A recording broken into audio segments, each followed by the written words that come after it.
Good day. I hope everyone going to school Java. I hope you guys had a great day. We'll have a great day, as we said. Today we are going to talk about or focusing on the landscape, of corporate training. Yeah. Basically, how Amavili Nataka, where corporate training, how it's structured or how it should be and how it must adapt to the modern workforce. Now, example, I'll just give examples. They will not be tied to Kenya specifically, but I do see them being relevant, as in the Xena Caribbean and Kiazi. So, as organizations face rapid technology changes and shifting workforce dynamics, training programs must be flexible and effective. So, before we dive in, maybe I can tell you why corporate trainings must be effective, as they say. Now, I did work at a company. I worked there as a dev. It was a team of 7 guys, and I was left in charge of an ERP system. Supposedly, I was supposed to lead that department and ensure everything runs smoothly.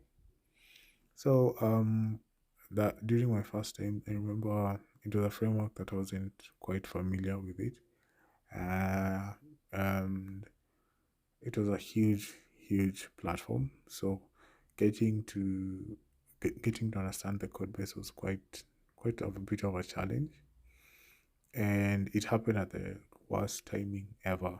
Something broke in the system that was crucial in providing financial reports.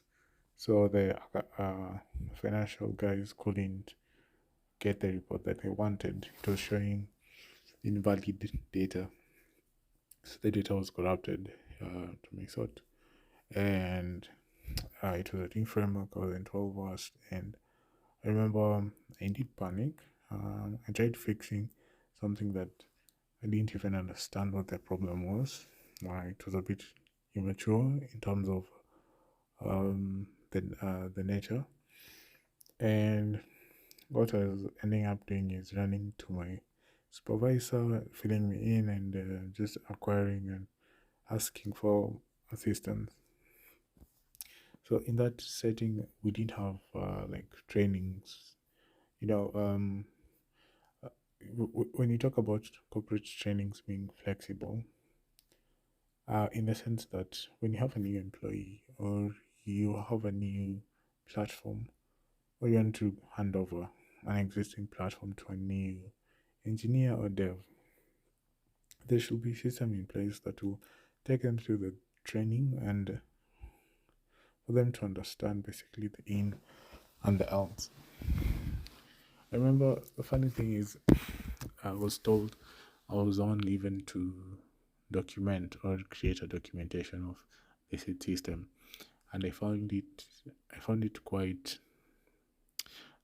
toxic and unfair, quite unfair because remember I found this system here. The code base is quite massive.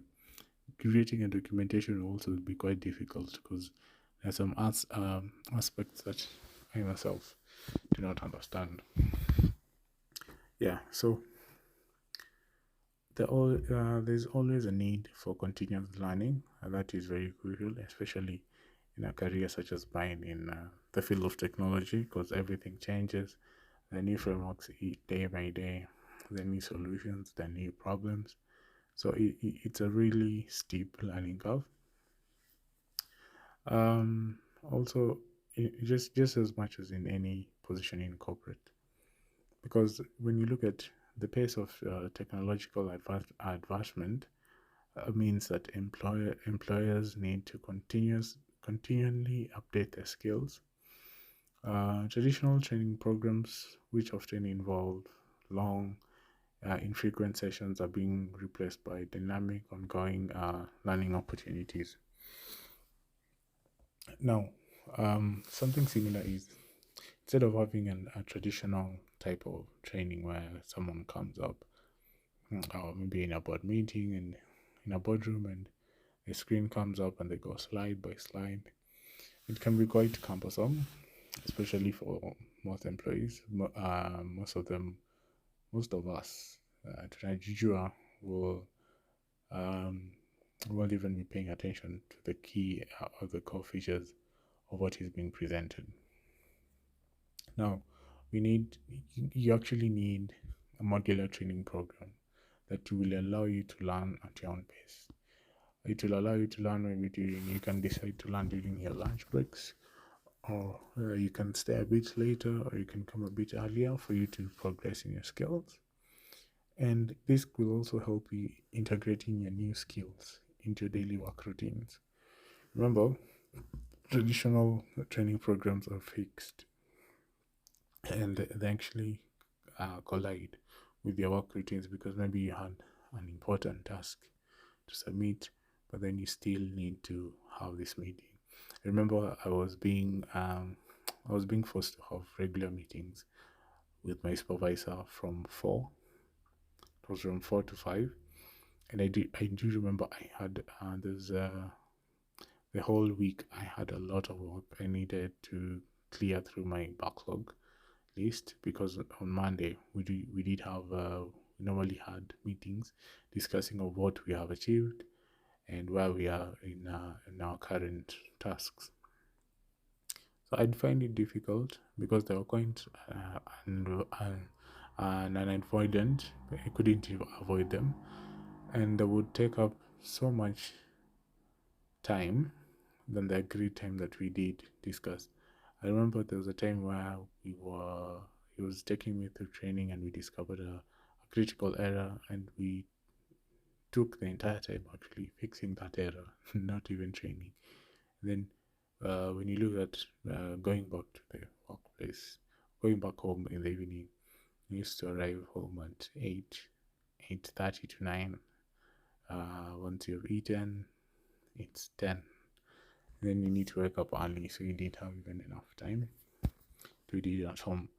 And we were working also on the weekends. That means Saturday I did go to work. Sundays it was given as an off day.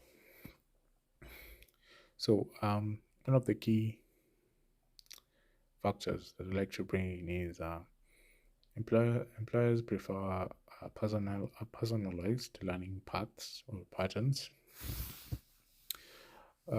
Different employees have different learning needs and styles.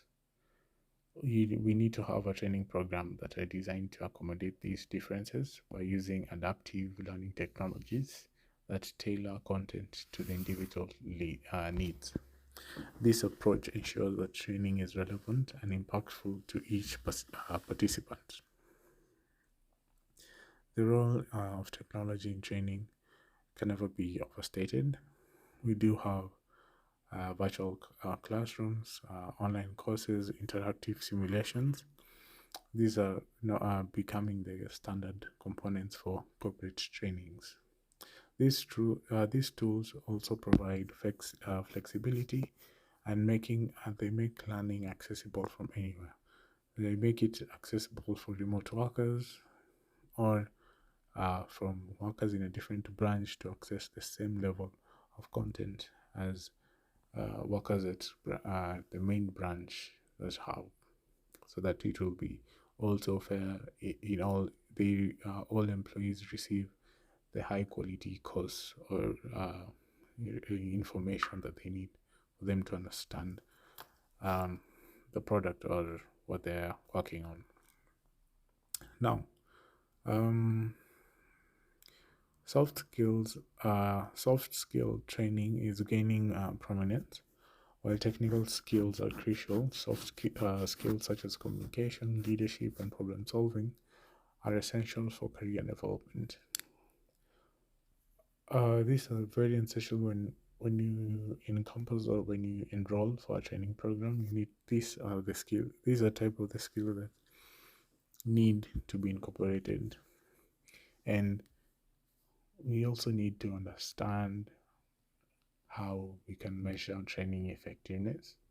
We can use the data analytics and feedback mechanisms that are essential for assessing the impact of training programs. Maybe you can give a test at each and every end of the training program, and you can assess on how guides are performing or how they're doing the said programs, and it will help you in improving your offerings to your employees. In summary, adapting corporate training to meet the needs of the modern workforce involves embracing continuous learning, personalization, technology, soft skills development, and data-driven evaluation. This is something similar that we offer Tech at Africa, where we are committed in providing cutting-edge training solutions that align with these principles and helping organizations build skilled and adaptable workers.